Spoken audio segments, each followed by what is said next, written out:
Welcome everyone to the World of Wrestling podcast. Here today to discuss about the WWE Raw October 6, 2025 review. I thought last night's Raw was actually fairly decent. Had good storytelling, good stuff occurred, and was a hell of a lot better than sitting through a Monday Night Football game watching the Kansas City Chiefs choke their fucking asses off while I lost another bet. Yeah, that was loads of fun. As I was watching Raw afterwards at 11:15 p.m., I was sitting there saying to myself, why didn't I just watch Raw and save myself the aggravation of sitting through a terrible, terrible game that looked like it was more fixed and rigged than a wrestling event? I don't know. But honestly, this Raw episode was a good one. I really don't have a lot of complaints about it. I think there was a lot of good stories taking place on this episode of Raw. I wish AEW had these deep storylines that were taking place, but apparently they don't believe in storytelling.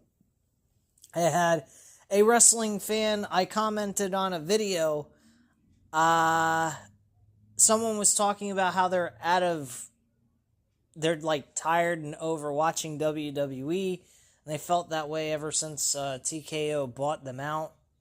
And since they went to Netflix, he's kind of slowly but surely stopped watching them.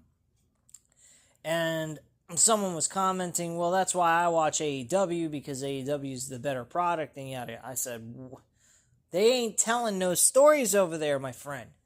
He goes, what stories are you talking about? They have stories they're telling.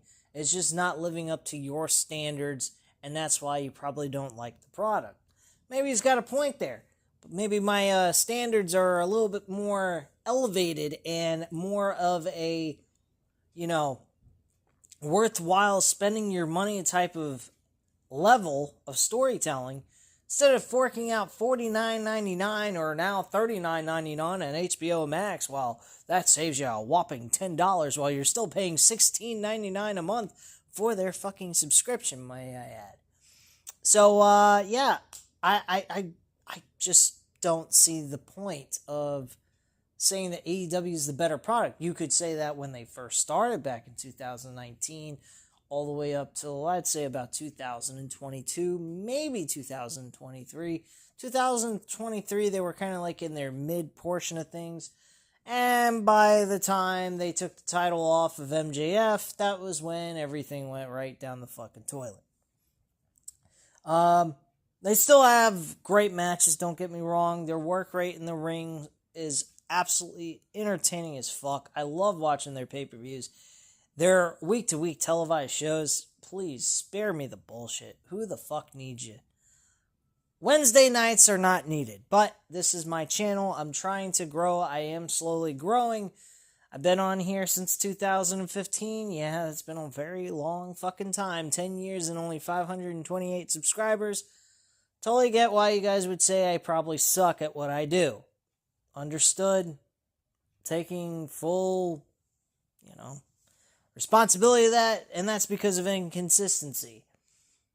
Over time that I've noticed that I've grown this channel with subscribers, while I've been doing that, I've been consistent, and I've grown the channel. As of recently, I've kind of slowed down. I've been producing less videos and so forth because of life and issues and all that shit. So I understand that I'm not growing as fast as I was a couple of months ago or even a year ago. So totally understood. It's all on me. I got that, and I understand. So let's get into Monday Night Raw and get into this shit. We had Roman Reigns come out. He told the fans in Dallas to acknowledge him, and out comes Bronson Reed and Paul Heyman. Reigns puts his head down in frustration. The crowd boos the tribal thief. Reed and Heyman stay on the stage and stare at Reigns. Reigns asks if they are going to say anything. Heyman says he doesn't know who has been wise manning Reigns since he broke Heyman's heart about public speaking, but Reigns has ruined the entire shtick. Heyman loudly says, Dallas, Texas, acknowledge your tribal thief. Reed puts a finger in the air. Heyman tells Reigns to acknowledge the one man on the face of the planet whom he fears in his heart, Big Bronson Reed. Reed smiles, and Heyman says that Reigns knows he fears him as well he should. Not once in Reigns' entire life has he been beaten to such a degree that he had to leave on a stretcher. Not once in his football games and the Anoa'i family barbecues did Reigns leave on a stretcher. In Reigns' entire career, he let alone before he was the tribal chief with Heyman at the height of his greatness, not once did a man beat him to such a degree that he was placed on a stretcher, taken out of the arena, and taken all the way to a hospital. Reed takes the microphone, and the crowd boos him. Reed says Reigns' father, after 45 years in the business, was never stretchered out. His uncle, Afa, after 45 years in the business, was never stretchered out. How does Reigns think they feel as they look down on him being stretched out by his hands? Reigns says that Reed didn't know his father or his uncle. The dumbass next to Reed did. What does Heyman think his dad would say? His dad would say, fight them now. Reigns says he wants to do this now. Heyman holds Reigns' arm and warns him that it's a trap. Do it on your time. Reigns says he's done this before and knows what Heyman is saying. There is no wise words. These are words of a coward. Heyman is telling Reed that he's on the tribal chief's time. Reigns is levels above him. It's always his time. However Reed wants to do this, he'll always be the tribal chief. Heyman continues to whisper to Reed as the crowd chants OTC. Heyman gives his compliments because it sounds like it came from a wise man. Heyman says they'll do this on Saturday night at Crown Jewel in Perth, Australia.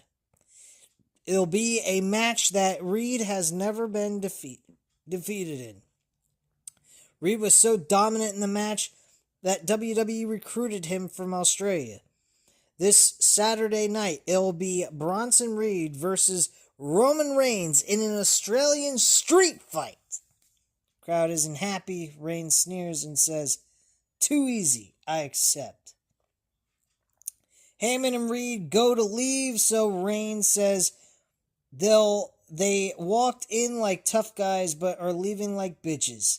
Reed is infuriated by that and charges down to the ring, and Reed and Reigns start to brawl.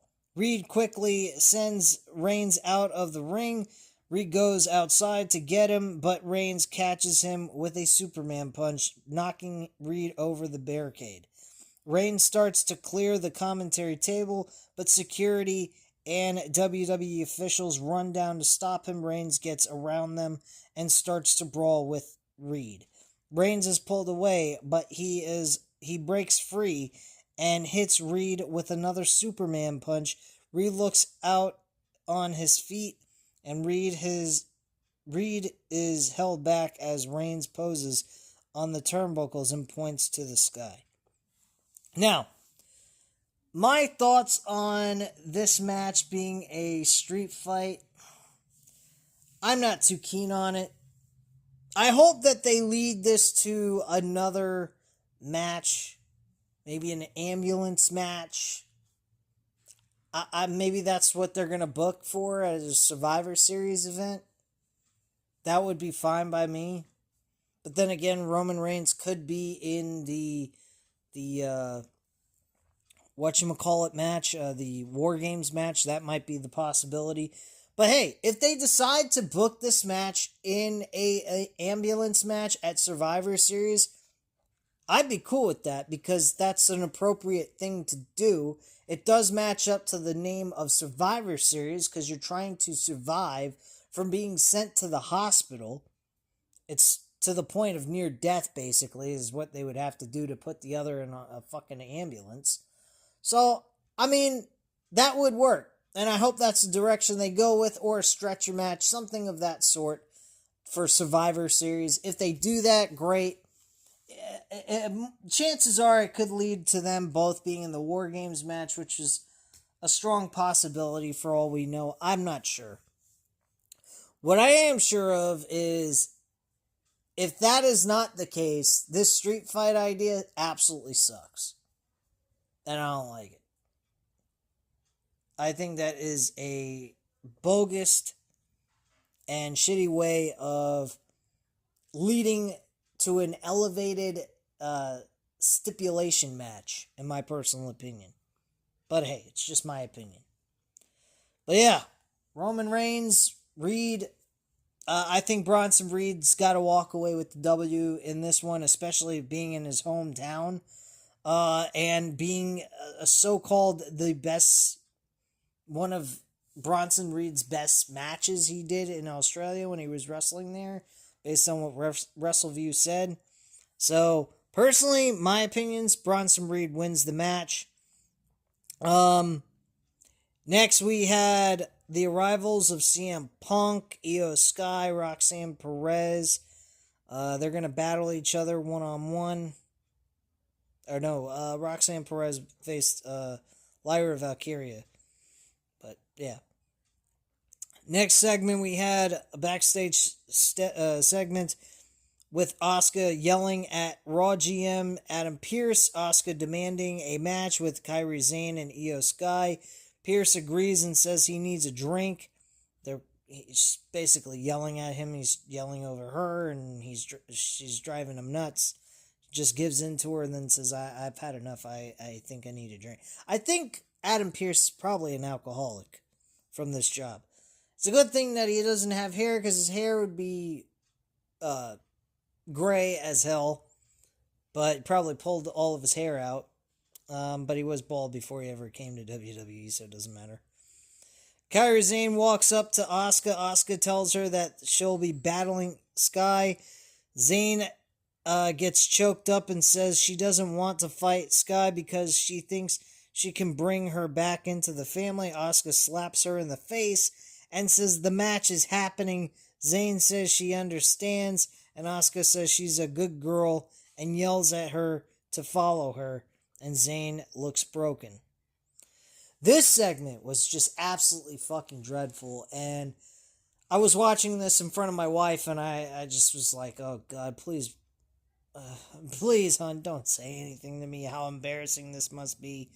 Like, why do I waste my time watching this shit? It sounds ridiculous. That's all the fucking commentary that I thought she was going to say to me was running through my head. I mean, it sounded fucking horrendous. And as an outsider looking in, I can understand where she would be coming from if she made those comments. Because for me, even, as a wrestling fan, it sounded over the top ridiculous. But whatever. Next, we had Becky Lynch going one-on-one with Maxine Dupree. This match was fun. Maxine Dupree needs a lot of work in her in-ring work, but despite the fact that she is not that good, I don't know why, but the match was still entertaining to me. I gotta give Becky Lynch her props. She sold the shit out of the moves that Maxine Dupree did to her.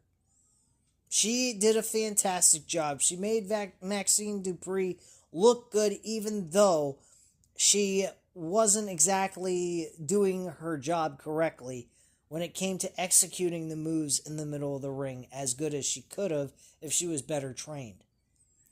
I do give Maxine Dupree a lot of praise for her efforts. I saw that she was trying her best to do what she had to do. I think both of these women, despite the lack of execution by Maxine Dupree, this match was fun. And I can't believe I'm fucking saying that.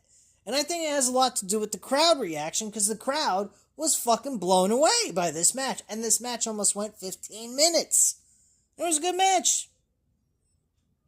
Execution-wise, shit, but entertainment-wise, it was pretty good.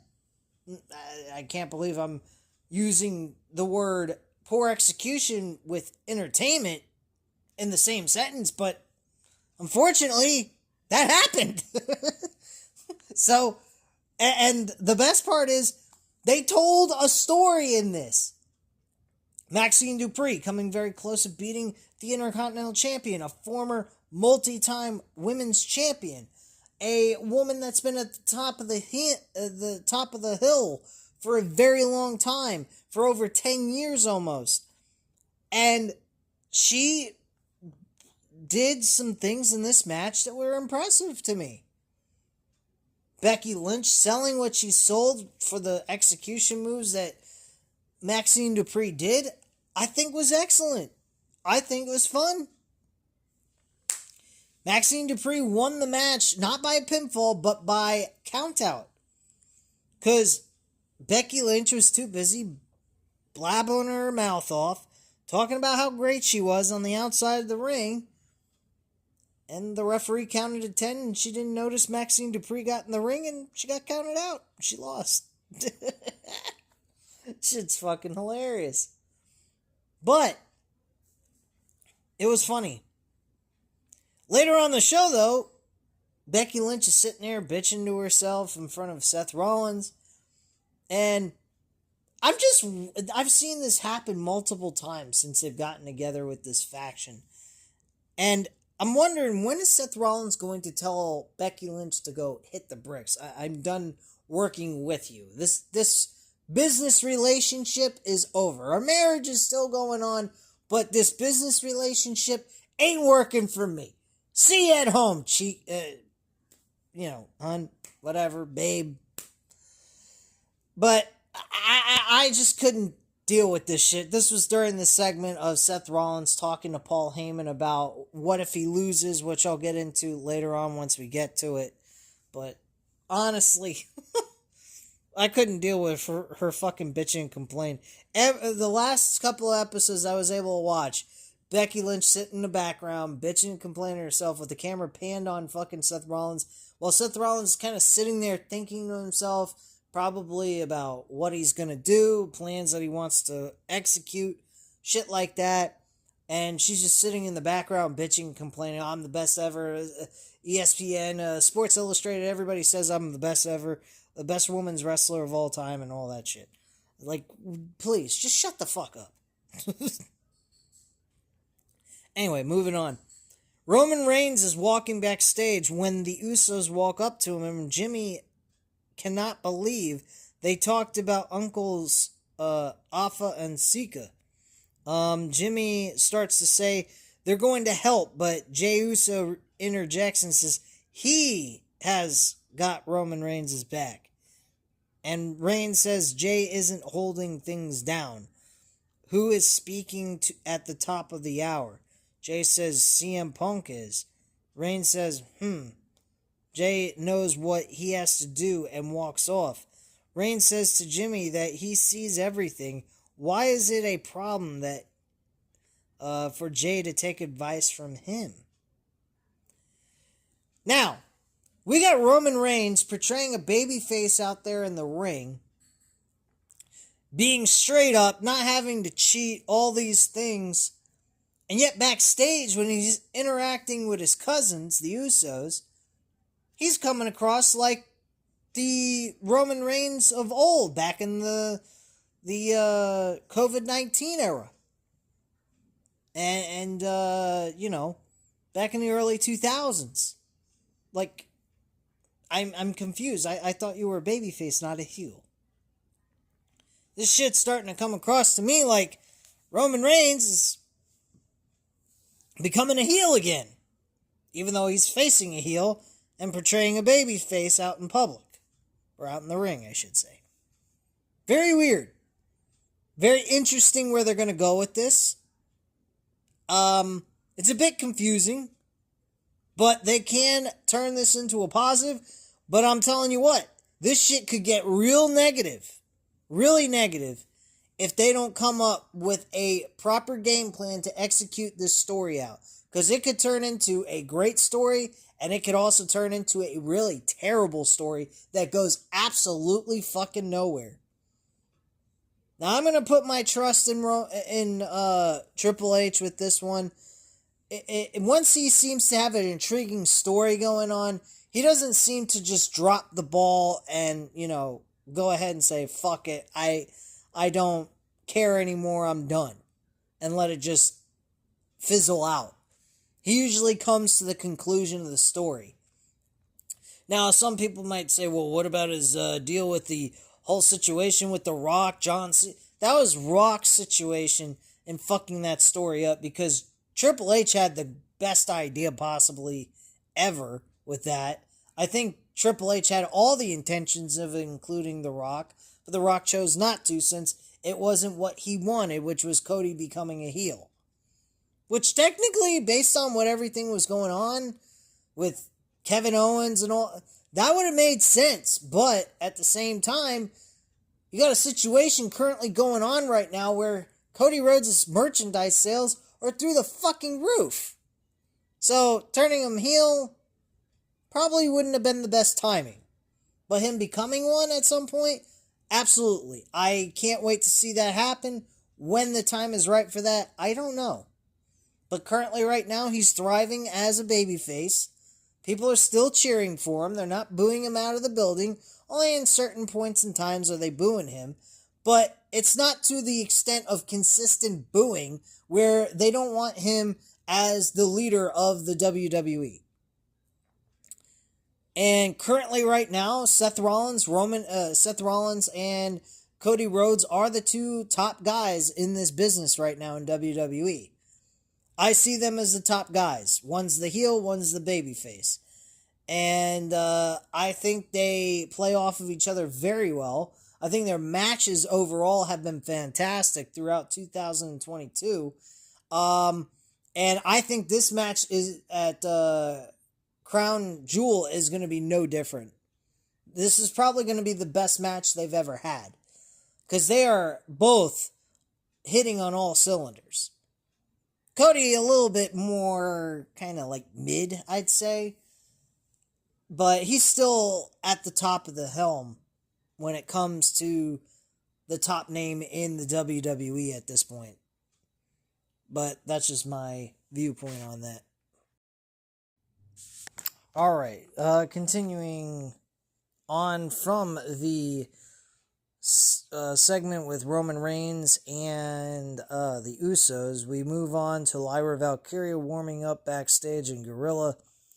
Bayley asks her to accompany. Bayley asks if she can accompany her.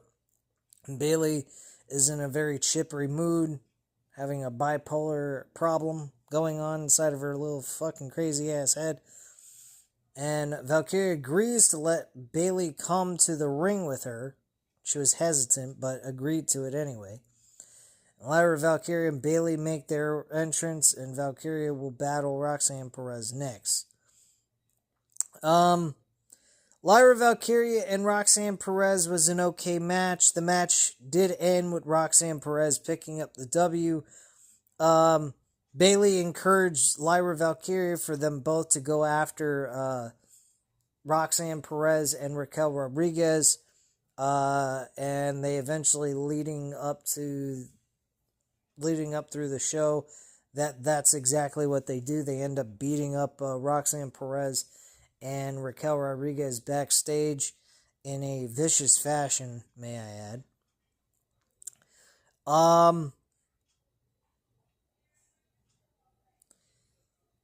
And they do a video package of the history of John Cena and AJ Styles. Now both in the twilight of their careers, they have one final showdown this Saturday in Perth, Australia at WWE Crown Jewel. I think this match is going to be okay, but I don't know if it's that big of a deal. The story isn't that great. It's just randomly thrown together. I mean, I don't think this was planned. I think this was given to the fans because the fans have been talking about it since John Cena decided to go on this retirement tour. And I guess the fans wanted to see this match occur before he retired as a last hurrah type of thing for him, being that AJ Styles is going to be retiring probably in a year or two, so why not book the match anyway? I agree with that. That's fine. This is Crown Jewel. It's not like a big pay-per-view anyway. It's just a normal event. It's got only 5 matches on it. You know, it's going to be a measly 3 hours maybe, if we're lucky, maybe 2.5 hours, which is fine. Personally, being at 8 o'clock in the fucking morning, I'd rather it be that way. But yeah, I think the match is going to be good. I don't think it's going to be shit by any means. It's just ain't got much of a story. Also, another little history fact is John Cena's looking for his 100th pay-per-view victory, and second of all time to The Undertaker, who has 107 victories. Pretty crazy. Jackie Redmond's going to interview AJ Styles, but he's immediately interrupted by the Judgment Day WWE IC Champion, AAA Mega Champion Dominic Mysterio says that Styles has no chance of beating John Cena when he couldn't even beat him. Rusev couldn't beat him, which is why he's still champion. World Tag Team Champion Finn Balor says he heard Styles and Dragon Lee want a shot at the tag team titles. Balor says, as an old friend of Styles, that he's making a big mistake. Styles says they're tough when it's 3-on-1, but he'll get Dragon Lee and someone else and talk to Adam Pearce about making a 6-man tag team match tonight. Styles walks off. JD McDonough says they should have jumped him right now.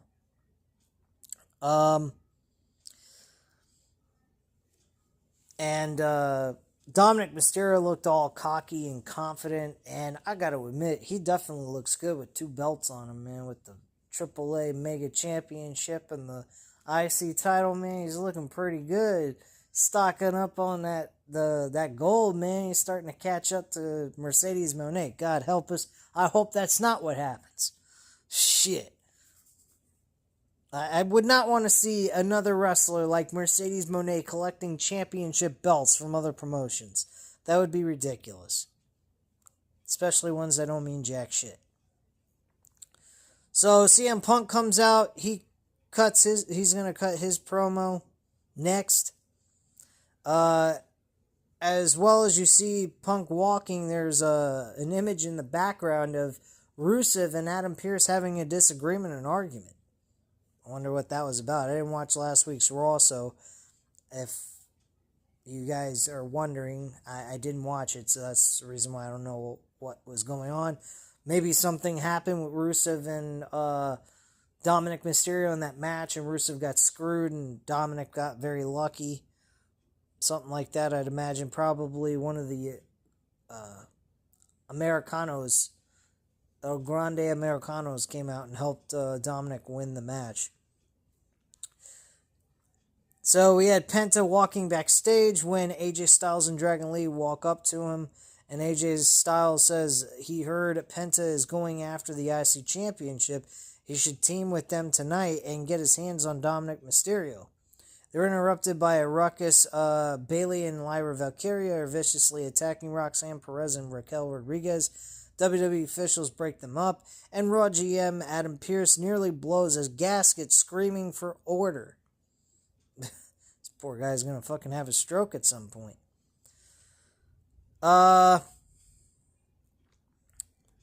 Next, we have CM Punk come out.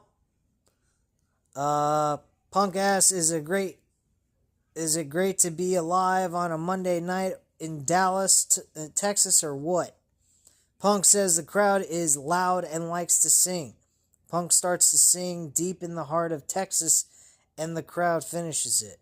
Punk thanks them for the big warm welcome back to WWE for AJ Lee. A loud AJ Lee chant picks up. They're right around the corner from Crown Jewel in Perth. They'll see Cody Rhodes take on Seth Rollins. One of the reasons he hasn't been here in 2 weeks is that he promised he'd keep his nose out of Rhodes' business. A match is for brand dominance and ego. Punk has been celebrating with his wife since they beat Seth Rollins and Becky Lynch at WrestlePalooza for the last 2 weeks. He started the year by defeating Seth Rollins on January 6th of 2025 on Netflix, the first episode, and will end the year by beating Seth Rollins. There's a reason that there's a sign that says he deserves the world title. And Punk says he doesn't deserve it, he's earned it. He has Rollins' number, and he'll get his world title back. Then out comes LA Knight.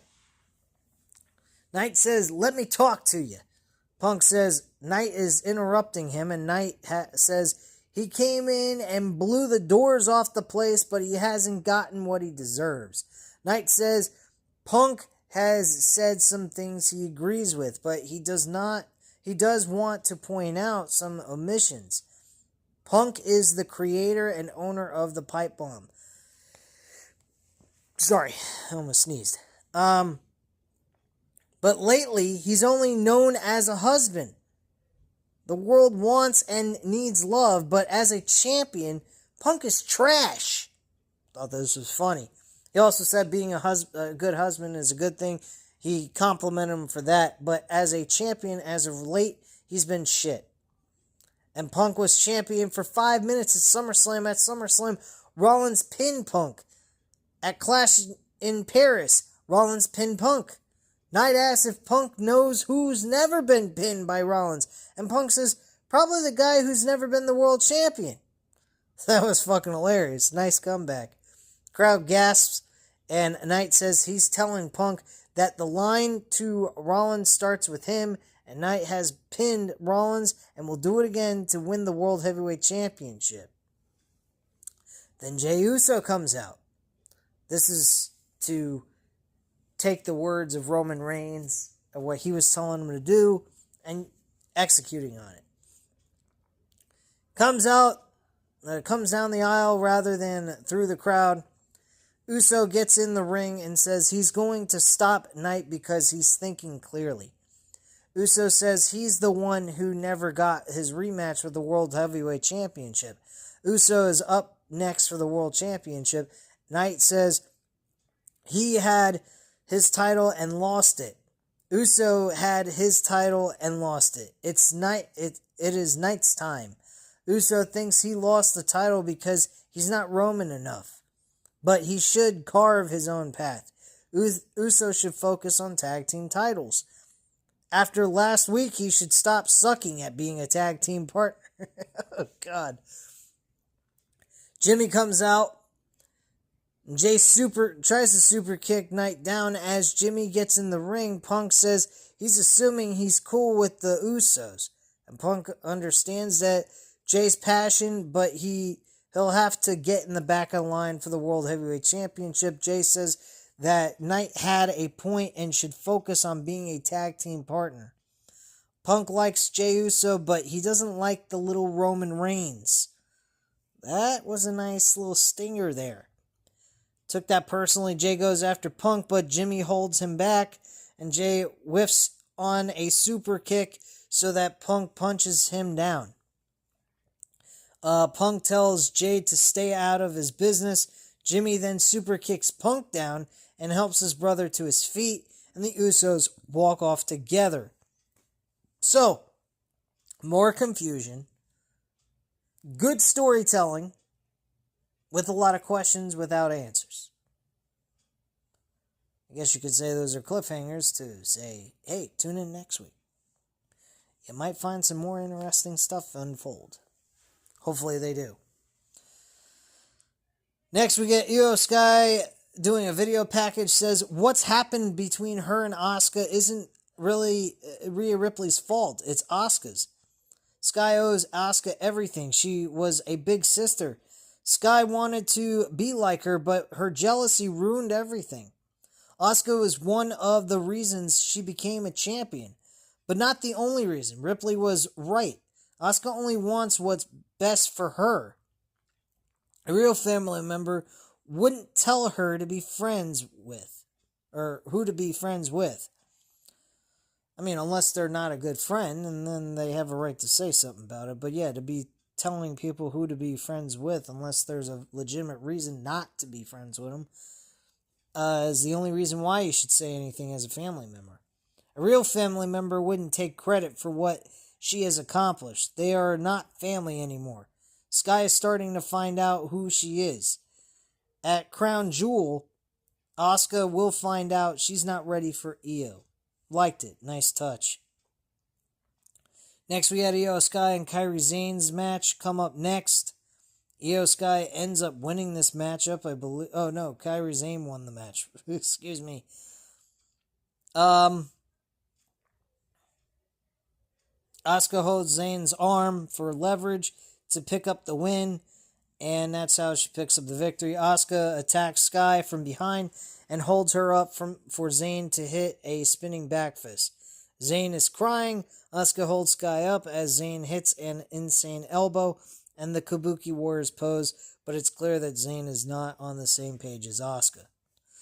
Clearly, at some point, we gotta get Kairi Sane on her own, but I'll be honest, Kairi Sane, I'm not a huge fan of anymore. I've seen her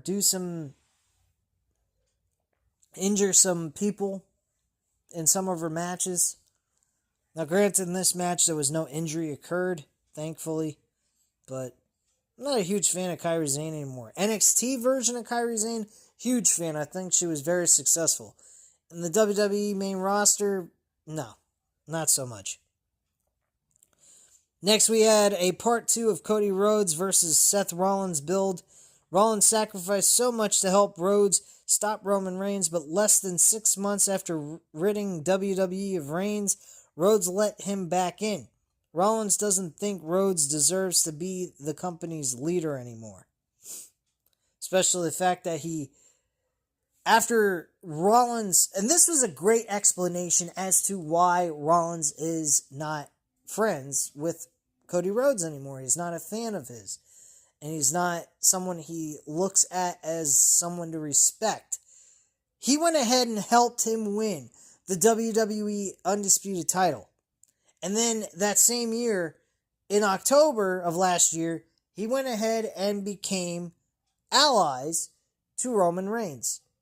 And he don't understand why the fuck he would do something like that when, one, Seth Rollins helped him win the damn title to beat Roman Reigns, because without his help, he may have not won the damn belt.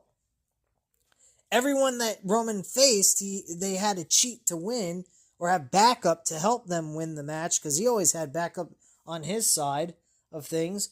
So it makes sense why Seth Rollins is upset with Cody. Cody shouldn't have any care in the world to give a shit about Roman Reigns.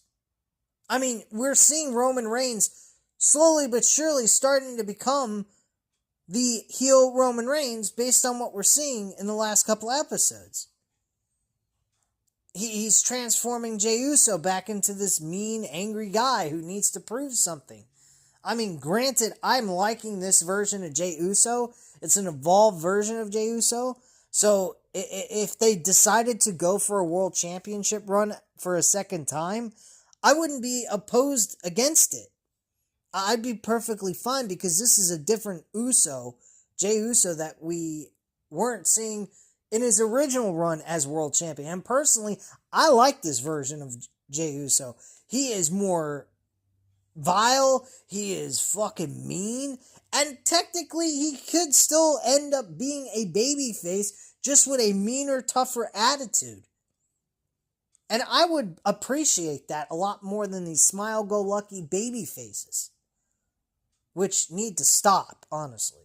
Roman Reigns could be in that same category, you know, a baby face playing a tough guy role, and eventually we see the veil, you know, revealed of what they're truly trying to do here, instead of giving us the impression that Roman Reigns and the rest of the Usos are going back to being heels again, which to me wouldn't make any fucking sense. They got enough heels on Raw to begin with, unless they ship them over back to SmackDown for whatever reason. I don't know.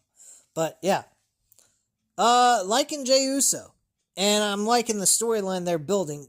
Seth Rollins is winning that match against Cody. I don't give a fuck what anybody says.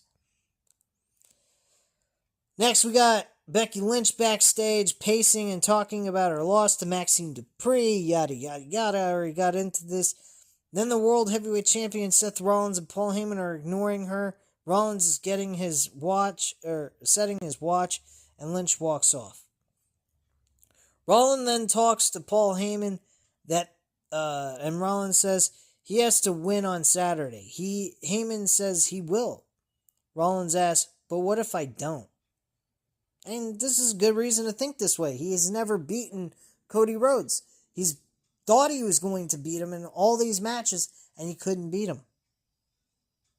And his mind is going, what's going to change? So, yeah. Heyman says it's impossible. Highly doubtful. Rollins asks what happens if he loses. Heyman says he'll give it to him straight. Rollins will lose the locker room, as well as the faith of the Braun Breaker and Bronson Reed. Rollins will throw away what they've built since WrestleMania. And Rollins is the face of Raw on Netflix. Heyman tells him to do himself a favor and not lose. Rollins pulls him back and says Heyman left out someone out of the equation, that's himself. So again, what happens if he loses? Heyman says he's Rollins' secret weapon. Rollins tells him, give him a straight answer. Heyman says, if you lose to Cody Rhodes, at some point I have to ask myself, why did I pick you over Roman Reigns?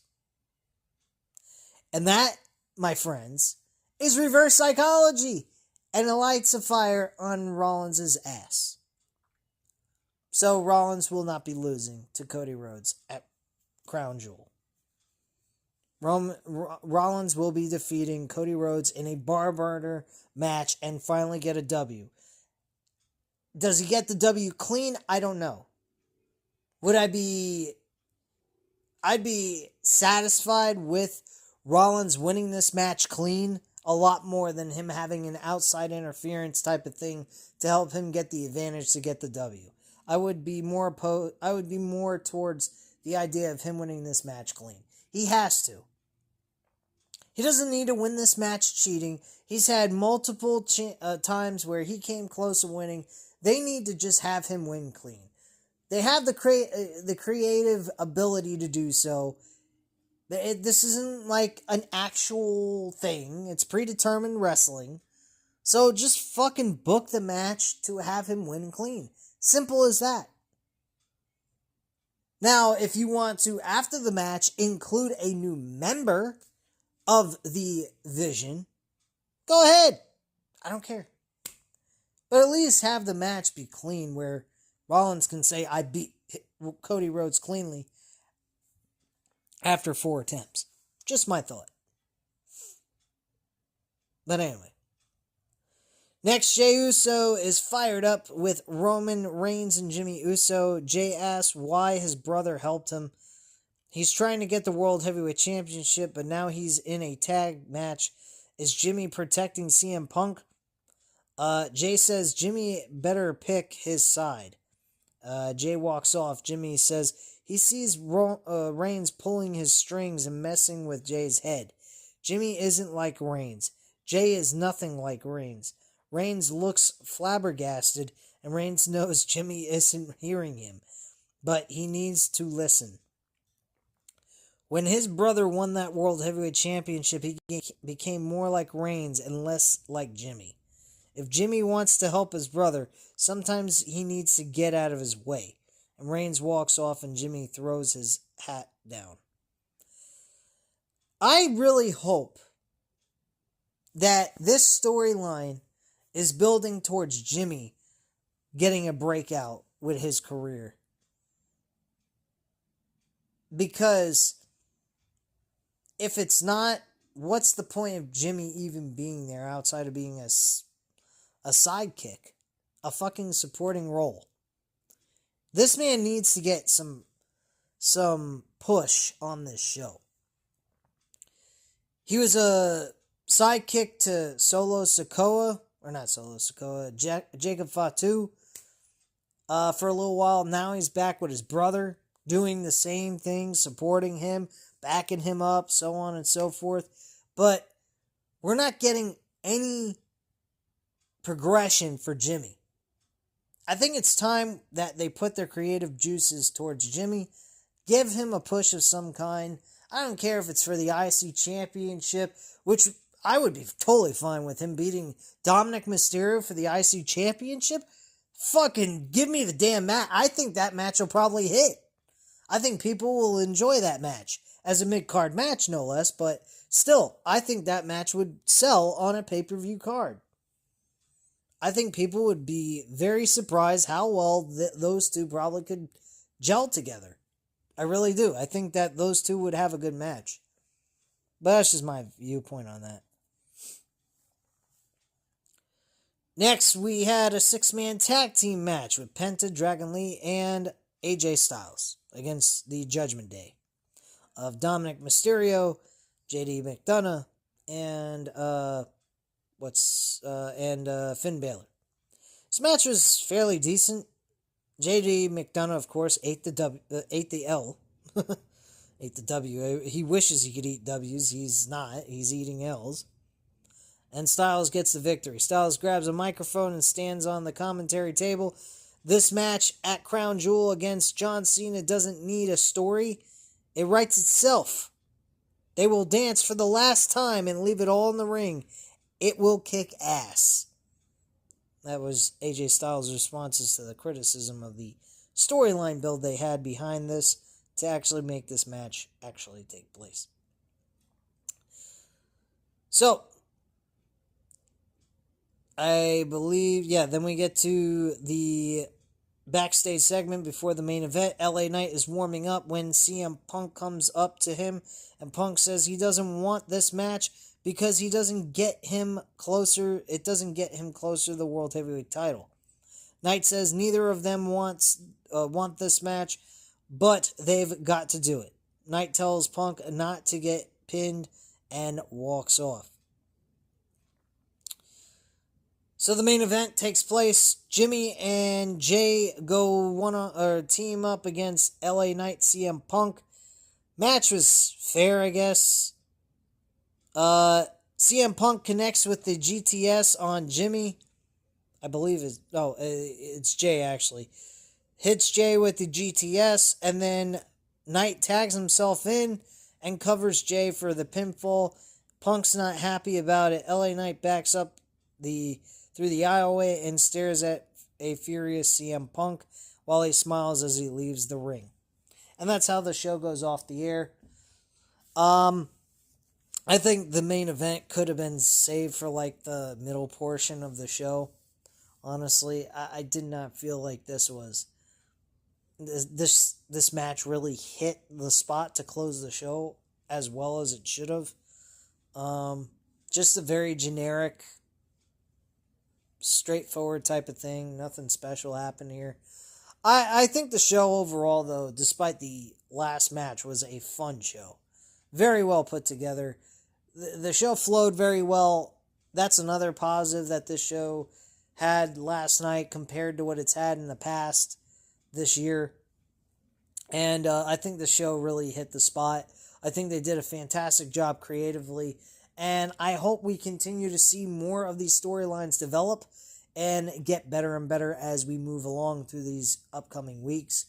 I I think Crown Jewel is going to be a fun show, despite the fact there's no world titles on the line, no championships on the line. But I think these matches are going to be very appealing and very fun and enjoyable to sit through for the 3 hours it will be. It's going to be at 8 o'clock in the morning. Holy shit. I will be reviewing this entire event right after it goes off the air because I want nothing to do after this. And I don't want to postpone it all the way till like Monday night after work and eating dinner before I watch Raw or the Monday Night Football game. So I'm just going to give you guys the damn review right after the show's over and give that to you. The AEW Dynamite episode will be reviewed tomorrow. I'll be watching that tomorrow right after dinner and work. So you guys will get an earlier review. I'll have it uploaded on the channel a lot sooner than normal because Dynamite's on tonight. I'm not wasting my time watching this shit live now.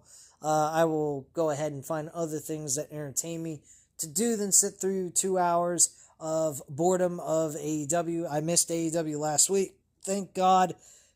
Nothing important happened from my knowledge. And AEW Dynamite last week had the worst ratings of all time since it's been on TNT TBS. So there you go, guys. Anyway, at this time, you know what to do. Hit the like button if you like this video. Hit the subscribe button if you're not already subscribed to the channel. Leave a comment down below. I'll definitely get back to you on that. Thank you guys very much for watching. Have a great night, guys. Bye.